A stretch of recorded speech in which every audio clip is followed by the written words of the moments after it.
Temos confundido a comunhão com a socialização. Mas esta noite quero mostrar a diferença entre as duas.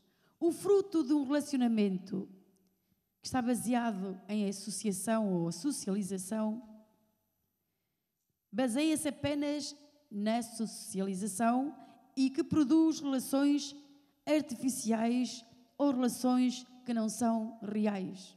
Vou dar um exemplo assim fácil, talvez seja fácil. Posso ir a um café, tomar um café com alguém e estar lá meia hora. Eu não tenho propriamente comunhão, eu posso estar a socializar-me. Torno-me social. Porque temos confundido a socialização com a comunhão. Estou falando como igreja, não estou falando como pessoas das pessoas do cotidiano. Claro que podemos, também nos socializamos, não entenda mal. Estou a falar de comunhão, igreja. A igreja não é chamada à socialização. A igreja é chamada a ter comunhão com o Pai, com o Filho, com o Espírito Santo e uns com os outros. Numa relação de pacto, você não entrega uma ideia, você entrega o coração. Numa relação de pacto, há uma entrega, é uma união de corações. A Bíblia diz que nós temos um pacto com Jesus, com o Pai. Como? Jesus verteu o seu sangue. E este é o pacto, é o sangue da aliança, é o novo pacto. Não sei se estão cá. Deus é Deus de pactos e Deus de aliança. E quando Ele enviou o seu único filho que morreu numa cruz, e quando aceitamos o que Ele fez naquela cruz, seu sangue é o deixa-me explicar. É o sangue de Cristo que torna essa aliança possível entre nós e Deus. Estão cá? É o sangue de Jesus. Portanto, todo o Filho de Deus que nasceu de novo. Qualquer pessoa pode ser religioso, qualquer pessoa pode ir a uma igreja, mas ainda assim não nasceu de novo, não é um filho de Deus, não é uma filha de Deus. Mas quando ela aceita Cristo com sinceridade, com palavras simples, reconhece que Jesus é o Filho de Deus, que morreu, que ressuscitou, que está vivo e entregou a sua vida a Ele, e o Espírito Santo entrou nela, fez dela uma nova criatura, é uma nova pessoa, é uma filha de Deus, é um filho de Deus. E o Espírito Santo testemunha, dá um testemunho no seu interior que você é filho. Como é que nós sabemos? Se alguém perguntar, você é filho de Deus? Você sabe que o é, porque o Espírito Santo lhe dá um testemunho. Há uma convicção, há uma certeza. Portanto, não se baseia naquilo que você poderia ter feito, porque a nossa salvação baseia-se naquilo que Ele fez. Estão cá? Baseia-se naquilo que Ele fez na cruz do Calvário. Então diga comigo, então nesta noite, quantos podem dizer que têm uma aliança com Deus? E quando você fez uma aliança com Deus, entregando sua vida a Ele, porque Deus é Deus de pactos, você, a partir desse momento, e eu, fazemos parte dEle. Foi por isso que Jesus disse que não comer a minha carne e beber o meu sangue não faz parte de mim. Você tem de fazer parte dEle. Você está unida a Ele. A Bíblia diz que nós somos um só espírito com o Senhor. Então, um pacto exige uma entrega, uma união de corações. Quando existe pacto, comunhão, companheirismo, podemos sentir e sofrer o sofrimento do outro. Estou falando já lá vamos ver se conseguimos mostrar-vos o que eu quero-vos mostrar.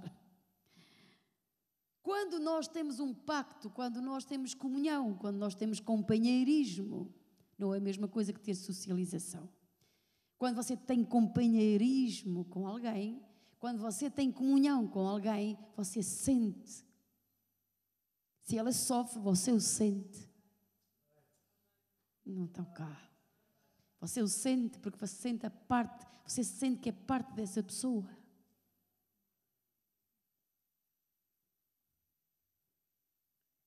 Vejam como eles viviam. A igreja primitiva era uma igreja poderosa. Era uma igreja poderosa. Eles viviam em comunhão tal, quando prenderam a Pedro, reuniram-se em oração. Não pararam de orar, até que Deus enviou um anjo e tirou Pedro da prisão. Era comunhão, era oração. Eles sentiam-se parte uns dos outros. Vocês estão cá nesta noite.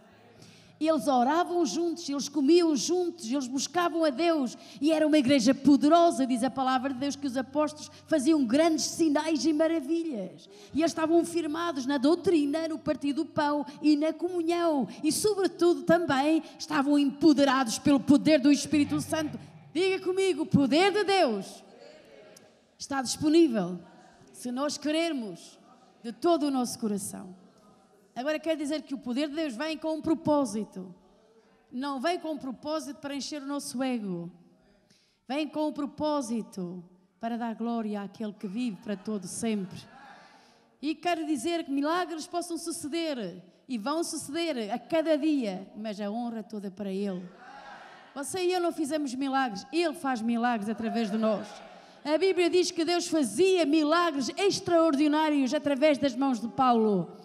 Era através das mãos de Paulo que Deus fazia, mas quem fazia os milagres era Deus.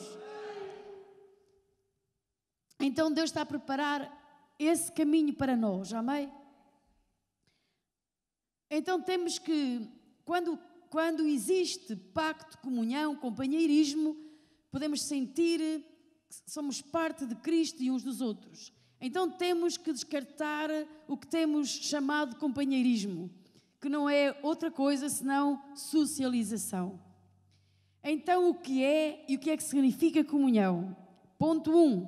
Comunhão significa parte da comunhão é estar em companheirismo. Diga comigo, comunhão, parte da comunhão é estar em companheirismo. Segundo, parte da comunhão, diga comigo, parte da comunhão significa compartilhar. Em Efésios capítulo 4 e versículo 1 diz: Rogo-vos, pois, eu preso do Senhor, que andeis como é digno da vocação com que fostes chamados, com toda a humildade e mansidão, com longanimidade, suportando-vos uns aos outros em amor, procurando guardar a unidade do Espírito pelo vínculo da paz. Há um só corpo, há um só Espírito, como também fostes chamados em uma só esperança da vossa vocação. Há um só Senhor, um só Deus, um só batismo. Deus está a dizer que há aqui uma só fé. Do que é que Deus está aqui a falar? Do que é que o apóstolo Paulo está a falar? Está a falar que a fé não é só individual, é cooperativa. Não sei se estão a entender. A Bíblia diz que nós somos um corpo. Portanto, a fé é cooperativa. Quando estamos juntos, a fé é mais forte. Quando estamos juntos, adorando, o ambiente torna-se mais denso. Quando há muitos adoradores, há uma glória ali para ser derramada, ser desatada. Vocês estão cá. Diga comigo, glória a Deus. Vamos ainda para 1 Coríntios, capítulo 12. Há algo aqui também importante para nós.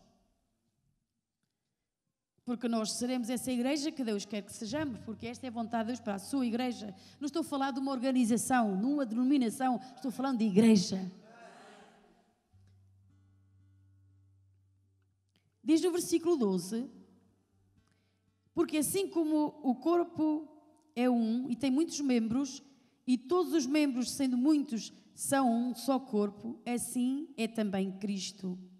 Pois todos nós fomos batizados em um Espírito, fomos formando um corpo, quer judeu, quer grego, quer servo, quer livre, todos temos bebido de um Espírito, porque também o corpo não é um membro, mas muitos. Se o pé disser, porque não sou mão, não sou parte do corpo, nem por isso deixará de ser do corpo. Por isso é que eu disse, diga comunhão. Vamos dizer outra vez comunhão. Somos um corpo. Portanto, a unção também pode ser cooperativa. Diga, somos um corpo. Não sei se estão cá nesta noite. Somos um corpo. Portanto, não é possível dizer que eu não posso sentir, eu não posso preocupar-me, ou eu não posso sentir o que um irmão sofre Eu não posso pensar que isso é possível, porque não é possível. Vou dizer porque é que não é possível, porque somos um corpo. Não sei se estão cá. Eu quero vos chamar a algo importante nesta noite. A igreja tem que ser uma só. A igreja é a igreja universal, é todo lugar. É lá a igreja onde foram nascidos de novo, essa é a igreja. Depois há a igreja local, onde ela se reúne. Verdade? Vamos lá imaginar que seremos 1 milhão. Não cabe tudo 1 milhão num só sítio. Tem que estar noutro lugar. Mas onde ela estiver, ela tem que haver comunhão. Tem que estar unida. Tem que fazer parte uns dos outros. Não temos que socializar. Nós temos que viver em comunhão. E comunhão significa, diga a sua irmã, comunhão significa companheirismo. Significa participar, compartilhar. Vamos ver um casamento. Um casamento tem que viver em comunhão. Não pode viver em socialização. Tem que se conhecer um ao outro. Verdade? Verdade? Tem que partilhar. Porque se não partilharem, não há um relacionamento de comunhão, de pacto. Então diga aí, seu irmão, a Bíblia diz que nós temos que viver em comunhão. Paulo fala-nos então de uma unção cooperativa. Quando as pessoas não estão em comunhão, elas não sofrem nada com a igreja. Ou melhor, vêm à igreja, mas não têm nenhum compromisso com ela. Vou voltar a dizer. Quando as pessoas não estão em comunhão, elas não sofrem nada com o que se passa com a igreja. Elas não sentem absolutamente nada, porque não têm compromisso com a igreja. A socialização não muda ninguém, mas a comunhão muda. Diga, a comunhão muda a nossa mente, muda a nossa vida. A comunhão aperfeiçoa o dom de Deus que há em você. Nossa comunhão é com o Pai, com o Filho e com o Espírito Santo. Esta comunhão deve ser manifestada aos irmãos. João diz, se andarmos na luz como Ele na luz está. 1 de João, capítulo 1, diz assim, e o que era desde o princípio, o que vimos com os nossos olhos, o que temos contemplado com as nossas mãos, tocaram a palavra da vida. Porque a vida foi manifestada e nós a vimos e testificamos dela e vos anunciamos a vida eterna que estava com o Pai e nos foi manifestada. O que vimos e ouvimos, isso vos anunciamos, para que também tenhais comunhão connosco. E agora diz ali, vamos ver todos juntos, para que também tenhais comunhão connosco. E a nossa comunhão é com o Pai e é com o seu Filho, Jesus Cristo. E noutras epístolas diz que a nossa comunhão é também com o Espírito Santo.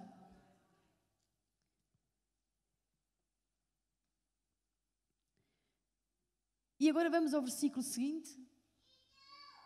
Estas coisas vos escrevemos para que o vosso gozo seja completo. E esta mensagem que dele ouvimos e vos anunciamos que Deus é luz e nele não há trevas nenhumas. Seguinte. Versículo seguinte. E pronto. Vamos a todos juntos. Mas se andarmos na luz, como Ele na luz está, temos comunhão. Volta à comunhão, diga comunhão. Uns com os outros. E o sangue de Jesus, seu Filho, nos purifica de todo o pecado. O sangue, vemos aqui, se você está molestado, mas se andarmos na luz como Ele na luz está. O requisito diz ainda assim, e o sangue de Jesus, seu Filho, nos purifica de todo o pecado. O requisito para que você viva na luz, ou para que o sangue de Jesus o purifique, é que andemos na luz e tenhamos comunhão uns com os outros. Esta comunhão que você tem com o Pai e com o Filho deve ser manifestada aos irmãos. Ou seja, você não pode dizer que tem comunhão com o Pai, com o Filho, com o Espírito Santo e não tem comunhão com os irmãos. Você já viu pessoas muito espirituais? Que são tão espirituais que você até se sente de pequenina junto dessas pessoas? E elas dizem que têm muita comunhão com Deus, mas não têm comunhão com os irmãos. Portanto, o que estão a dizer não é verdadeiro. Eu posso dizer que sou muito espiritual, mas há requisitos que me têm que manter espiritual. Eu não posso dizer que sou muito espiritual e ao mesmo tempo sou contra a palavra de Deus. Não, o que diz a palavra de Deus é que eu tenho que ter comunhão primeiramente com o Pai, com o Filho e com o Espírito Santo. E comunhão é companheirismo. Eu partilho de Deus, eu o adoro em espírito e em verdade. Você e eu precisamos ter comunhão com o Pai. Não sei se estão cá nesta noite. Ai, aleluia. Vou continuar só para... Nós precisamos de aprender isto. Quando as pessoas não estão em comunhão, elas não sofrem. Como eu disse há pouco. Esta comunhão deve ser manifesta a nossos irmãos. João diz, se nós andarmos na luz, como Ele na luz está, significa andar em comunhão. Se você está molestado com o seu irmão, e enojado, magoado com o seu irmão ou a sua irmã, você não está caminhando em luz. Você está caminhando em trevas. A Bíblia diz assim, aquele que diz que ama a Deus e aborrece seu irmão e não ama seu irmão é mentiroso. E aquele que aborrece a seu irmão é homicida. Então diga aí ao seu irmão, para nós andarmos na luz, como Ele na luz está, temos que ter comunhão uns com os outros. Diga aí ao seu irmão, e comunhão é companheirismo, é compartilhar. Amém?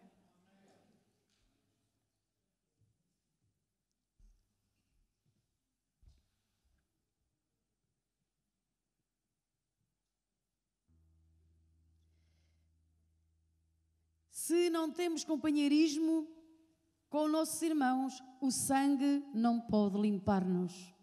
Vou dizer isto outra vez porque isto é muito importante. Porque se o sangue de Jesus não o limpar, você não pode ter comunhão com o Pai, nem com o Filho, nem com o Espírito Santo. Você vê pessoas que se desanimam, que se afastam de Deus. Não estou a falar da igreja, até de Deus. É porque elas perderam a comunhão com o Pai. Não estão cá nesta noite. Diga aí ao seu irmão, quando nós perdemos a comunhão com Deus, acontece o mesmo que aconteceu a Adão. Adão, o pai, Deus, vinha todos os dias, pela viração da noite, da tarde, ter comunhão com os seus filhos, não é? Verdade? Adão e Eva. Certo? Tinham companheirismo, passeavam juntos. Maravilhoso, não é? Faziam parte uns dos outros. Até que Adão pecou e já não se achou mais o lugar da comunhão com o Pai, nem com Deus. Isso significa o quê? Que quando o homem desobedece, quando o homem peca, perde a comunhão com o Pai, perde a comunhão com Deus. E automaticamente, quando você rompe há uma ruptura de comunhão com o Pai, você tem uma ruptura com a comunhão com os seus irmãos. E vou dizer mais, não adianta nada você dizer que tem muita comunhão com Deus se você não tem comunhão com o corpo de Cristo. Temos que nos amar uns aos outros. Deus diz, um mandamento vos dou, que vos ameis uns aos outros como eu vos amei. Precisamos estar sentindo o que o outro está sentindo. Precisamos amar-nos verdadeiramente. Não sei se estão cá nesta noite. Precisamos ter comunhão uns com os outros. Precisamos de ter comunhão íntima com o Pai. E também precisamos ter comunhão e companheirismo uns com os outros. Companheirismo não é manipulação, não é controle. Porque companheirismo não é manipulação nem controle. Porque há muitas pessoas a controlarem outras, a manipulá-las. E até dizendo que são cristãs e que são profetas. Estão sempre ao ouvido do outro, contando tantas profecias, tantas, que já nem sabem se realmente aquilo é real ou se o que é. É controle, é manipulação. Deus não controla ninguém. Não sei se estão cá nesta noite. Deus não controla ninguém. Deus não controla ninguém. Vou dizer, Deus não controla ninguém. Deus não manipula ninguém. Deus não intimida ninguém. Esse é o espírito de feitiçaria e de bruxaria. A comunhão é caminharmos em amor. É ajudar o próximo, é sentir o próximo. Sabe uma coisa? Quando você tem comunhão com o Pai, quando nós temos comunhão com o Espírito Santo, nós conhecemos o coração de Deus. Vou dizer-lhe algo, quando você tem comunhão com Deus, você sente amor pelas almas, você sente compaixão por elas, porque você está sentindo, sente-se parte do coração de Deus. Quando você vê enfermos, seu coração se constrange. Eu, se vou a um hospital, eu me constranjo, disse, Senhor, dá-me poder, eu não posso ver isto, eu não posso ver a enfermidade, oh Pai, empodera-me. Mas se você não vive em companheirismo, se você não vive em companheirismo com Jesus, nem com o Pai, nada lhe passa, nada lhe interessa, passa-lhe tudo ao lado, não lhe importa se o seu irmão está caindo, está morrendo. Você está pronto para criticá-lo somente, mas Deus diz: quem anda em companheirismo sente-se parte um dos outros. Diga aí ao seu irmão, quantos companheiros nós temos esta noite? Precisamos viver em companheirismo, em comunhão. Amém? O sangue não limpa na obscuridade, o sangue limpa na luz. Se não temos companheirismo com o seu irmão, se não temos companheirismo com os nossos irmãos, o sangue não nos limpa. Eu vou dizer isto, porque é que diz aqui esta palavra que o sangue de Cristo nos limpa, limpa do pecado? Eu vou dizer algo importante. Muitas pessoas recusam-se a viver em companheirismo porque temem ser magoadas. Necessita cura interior. Peça ao Espírito Santo que o liberte, que o cure, que o sare de toda a ferida, de toda a mágoa, de tudo o que você sofreu, que lhe faz ser tímido e o faz colocar-se na defesa, na autodefesa. Isso significa que foi ferido, foi magoado e agora você teme novos relacionamentos, teme ser magoado de novo. Aí precisa que o Espírito Santo entre na sua vida e o cure completamente. E é possível quando nós perdoamos de todo o nosso coração. Por isso é que o sangue limpa na luz. Porque na luz não há trevas, você vai a Ele é luz. Você entra na presença de Deus e diz: Pai, eu perdoo. A minha alma está dorida, mas a Tua palavra me diz que eu devo perdoar. E eu perdoo. Eu perdoo. E no momento em que eu perdoo de todo o coração, você nunca ouviu ninguém dizer: eu tenho uma mente ofendida. Você sempre ouve dizer: tenho o meu coração ferido. Porquê? Porque quando nós somos ofendidos, magoados, é no nosso coração, não é na nossa mente. Quando perdoamos de todo o coração, o Espírito Santo, o Consolador, logo virá em seu socorro, porque Jesus levou todas as suas dores, todas as nossas dores. Ele as levou na cruz, Ele carregou com elas todo o tipo de dor. Ele pode tirá-la do seu coração, pode pôr a pessoa mais calma e tranquila e dar-lhe paz e descanso. Repara no que Jesus disse: vinde a mim, vós que estáis cansados.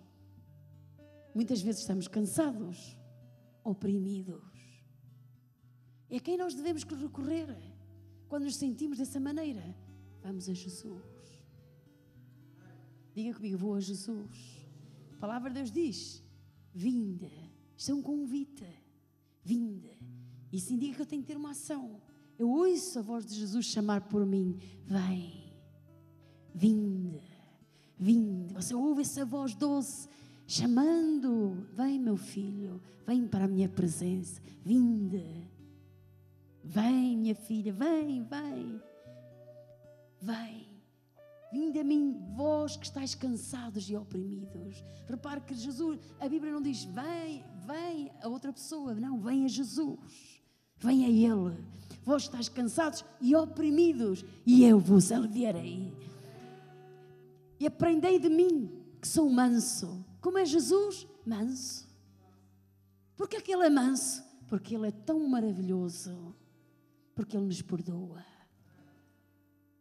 Até na cruz Ele disse: Pai, perdoa-lhes.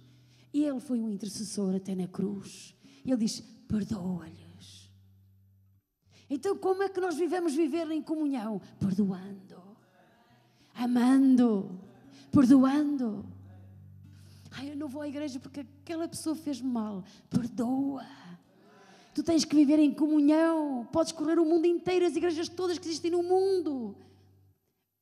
Deus é o mesmo, não muda. Perdoa. Diga ao seu irmão: vamos perdoar-nos e viver em comunhão. Provavelmente aqui o Gonçalo vai aborrecer-me alguma vez. E eu vou aborrecê-lo. Aborrecê-lo? Está certo? A ele. Mas isso não vai impedir a minha comunhão com ele.